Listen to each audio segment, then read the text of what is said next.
ખબરોમાં બન્યા રહેવા માટે બેલ આઇકોન દબાવો અને એબીપી અસ્મિતાને સબસ્ક્રાઇબ કરો। शुरू में कुछ बंधन इसलिए लगाने पड़े ताकि व्यवस्थाएं भी विकसित करनी थी, लोगों को थोड़ा एजुकेट भी करना था। अब हमारे पास टीम तैयार है, लोग भी तैयार हैं। थोड़ा आग्रह रखेंगे तो चीजें संभल सकती हैं। जो जो चीज हम तैयार करें उसको जरा इंप्लीमेंट करें और हमें आगे अब कोई बढ़े नहीं, इसकी चिंता जरूर करनी होगी, कोई नई गड़बड़ न हो। आपदा के गहरे समंदर से हम निकले हैं, ये हम मान के चले। इतना बड़ा देश, दुनिया मानती थी कि भारत तो नहीं संभल पाएगा। आपदा के गहरे समंदर से हम निकलकर हम किनारे की तरफ बढ़ रहे हैं। हम सभी के साथ वो पुरानी जो एक शेर शायरी चलती है, ऐसा न हो जाए कि हमारी किश्ती भी वहां डूबी जहां पानी कम था। ये स्थिति हमें नहीं आने देनी है। साथियों, आज हम दुनिया भर में देख रहे हैं कि जिन देशों में कोरोना कम हो रहा था, आपको पूरा चार्ट बताया कैसे तेजी से संक्रमण फैल रहा है। हमारे यहां भी कुछ राज्यों में ये ट्रेंड चिंताजनक है ही है। इसलिए हम सभी को, शासन प्रशासन को पहले से अधिक सतर्क रहने की जरूरत है। हमें ट्रांसमिशन को कम करने के लिए अपने प्रयासों को जरा और गति देनी होगी। टेस्टिंग हो, कंफर्मेशन, कॉन्टैक्ट ट्रेसिंग, डेटा, इन सारी जुड़ी किसी भी तरह की कमी को हमें सर्वोच्च प्राथमिकता देते हुए उसको ठीक करना होगा। पॉजिटिविटी रेट को 5% के दायरे में लाना ही होगा। और मैं मानता हूं छोटी छोटी इकाइयों पर कहिए कि भाई 1 क्यों बढ़ा, आधा क्यों बढ़ा, 2 क्यों बढ़ा। हम राज्य के स्केल पर चर्चा करने के बजाय अब जितनी लोकलाइज चर्चा करेंगे शायद हम एड्रेस जल्दी कर पाएंगे। दूसरा, हम सबने अनुभव किया है कि आरटीपीसीआर टेस्ट का अनुपात बढ़ना चाहिए। जो घरों में आइसोलेटेड मरीज हैं उनकी मॉनिटरिंग ज्यादा बेहतर तरीके से करनी होगी। आप भी जानते हैं कि अगर वहां थोड़ी भी ढिलाई रही तो मरीज बहुत गंभीर स्थिति में अस्पताल आता है, फिर हम बचा नहीं पाते हैं। जो गांव है, कम्युनिटी के स्तर पर हेल्थ सेंटर हैं, उनको भी हमें ज्यादा इक्विप करना ही होगा। गांव के आसपास भी इंफ्रास्ट्रक्चर ठीक रहे, ऑक्सीजन की सप्लाई पर्याप्त रहे, ये हमें देखना होगा।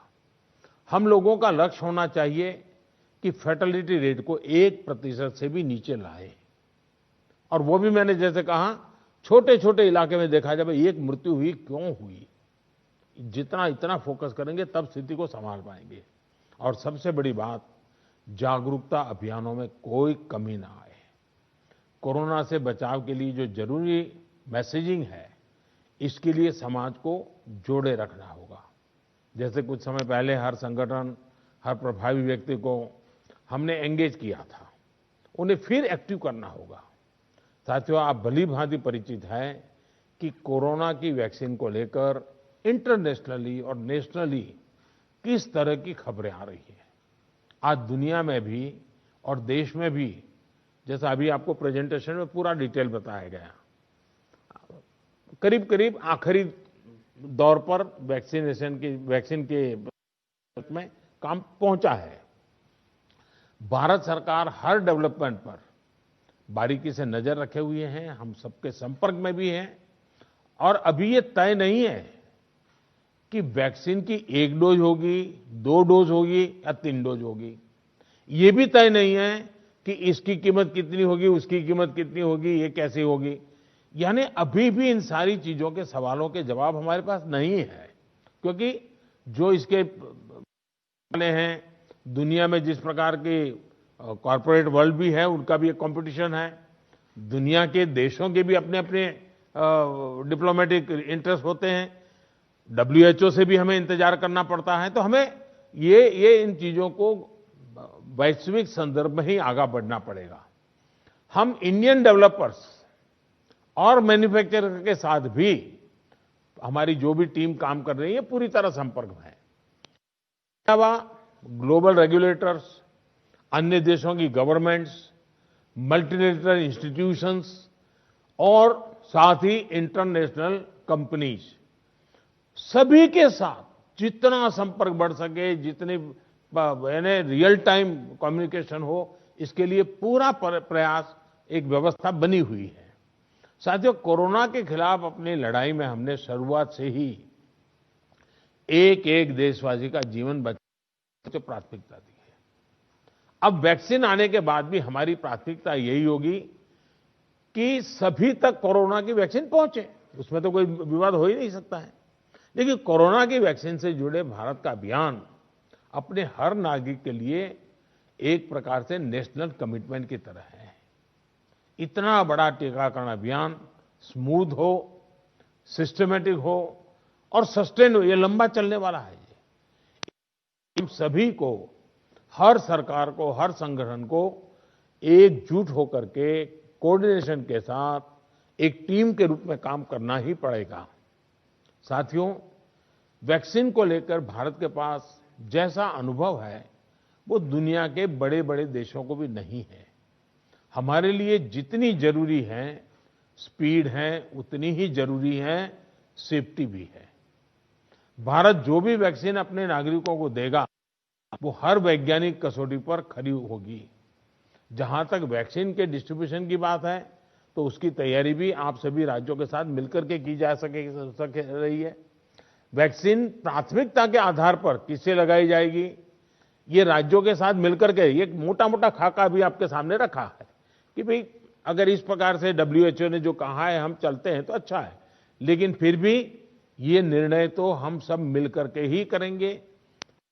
उनके सुझाव का महत्व इसमें बहुत रहेगा क्योंकि आखिरकार उनको अंदाज है कि उनके राज्य में ये कैसे होगा। हमें कितनी अतिरिक्त कोल्ड स्टोरेज की जरूरत रहेगी, मुझे लगता है कि राज्यों ने इस पर अभी बल देकर के व्यवस्थाएं खड़ी कर देना शुरू कर देना चाहिए। कहाँ संभव हो गए, उसके पैरामीटर्स क्या हो गए, उस पर हमें यहाँ से सूचनाएं तो डिपार्टमेंट को चली गई है, लेकिन इसको अब इम्प्लीमेंट करने के हमने रेडी रखना पड़ेगा और जरूरत पड़ी तो अतिरिक्त सप्लाई भी सुनिश्चित की जाएगी।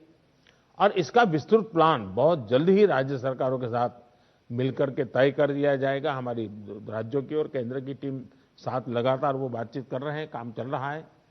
केंद्र सरकार ने राज्यों से कुछ समय पहले आग्रह किया था कि स्टेट लेवल पर एक स्टीयरिंग कमेटी और एवं स्टेट और डिस्ट्रिक्ट लेवल पर टास्क फोर्स का, और मैं तो चाहूंगा कि ब्लॉक लेवल तक हम जितना जल्दी ये व्यवस्थाएं खड़ी करेंगे और किसी न किसी एक व्यक्ति को काम देना पड़ेगा।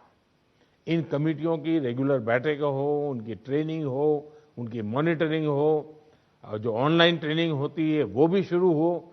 हमें हमारा रोजमर्रा के काम के साथ कोरोना से लड़ते लड़ते भी इस एक व्यवस्था को भी विकसित तुरंत करना पड़ेगा, ये मेरा आग्रह रहेगा। जो कुछ सवाल आपने कहे हैं, कौन सी वैक्सीन कितनी कीमत में आएगी ये भी तय नहीं है। मूल भारतीय वैक्सीन अभी दो मैदान में आगे हैं, लेकिन बाहर के साथ मिलकर के हमारे लोग काम कर रहे हैं। दुनिया में जो वैक्सीन बन रही हैं वे भी मैन्युफैक्चरिंग के लिए भारत को के लोगों के साथ ही बात कर रहे हैं, कंपनियों के साथ। लेकिन इन सारे विषयों में हम जानते हैं कि 20 साल से मान लीजिए कोई दवाई पॉपुलर हुई है, 20 साल से लाखों लोग उसका उपयोग कर रहे हैं, लेकिन कुछ लोगों को उसका रिएक्शन आता है, आज भी आता है, 20 साल के बाद भी आता है। तो ऐसा इसमें भी संभव है। निर्णय वैज्ञानिक तराजू पर ही तोला जाना चाहिए। निर्णय उसकी जो अथॉरिटीज हैं उन अथॉरिटीज के सर्टिफाइड व्यवस्था से ही होनी चाहिए। हम लोग समाज जीवन की चिंता करते हैं, लेकिन हम सब जानते हैं कि हम कोई वैज्ञानिक नहीं है, हम इसकी एक्सपर्टाइज हमारी नहीं है। तो हमें दुनिया में से जो व्यवस्था के तहत जो चीजें आती हैं आखिरकार उसी को ही स्वीकार करना पड़ेगा और उसको स्वीकार करके हम आगे चलेंगे। लेकिन मैं आपसे आग्रह करूंगा कि आप के मन में जो योजना हो, खास करके वैक्सीन के संबंध में, किस प्रकार से आप डिलीवरी नीचे तक ले जाएंगे, आप जितना जल्दी बहुत डिटेल प्लान करके लिख करके भेजेंगे तो निर्णय करने में सुविधा होगी। और आपके विचारों का ताकत इसमें बहुत है। राज्यों का अनुभव बहुत अहमियत रखता है क्योंकि वहीं से ये चीज आगे बढ़ने वाली है। और इसलिए मैं चाहूंगा कि आपका बहुत ही एक प्रकार से प्रोएक्टिव पार्टिसिपेशन इसमें बने, यही मेरी अपेक्षा है। लेकिन मैंने पहले ही कहा, वैक्सीन अपनी जगह पे है, वो काम होना है, करेंगे, लेकिन कोरोना की लड़ाई जरा भी ढीली नहीं पड़नी चाहिए, थोड़ा सा भी ढिलास नहीं आनी चाहिए। यही मेरी आप सबसे रिक्वेस्ट है। आज मेरी तमिलनाडु और पुडुचेरी के मुख्यमंत्रियों से बात करने का मुझे अवसर मिला। आंध्र से मैं फोन नहीं कर पाया था सुबह। एक साइक्लोन हमारे पूर्वी तट पे एक्टिव हुआ है। वो कल शायद तमिलनाडु, पुडुचेरी और आंध्र का कुछ हिस्सा वहाँ पर आगे बढ़ रहा है। और सारी भारत सरकार की टीमें बहुत एक्टिव हैं, सब लोग गए हैं। मैंने आज 2 आदरणीय मुख्यमंत्री जी से बात की थी, आंध्र के मुख्यमंत्री जी से अभी इसके बाद बात करूंगा।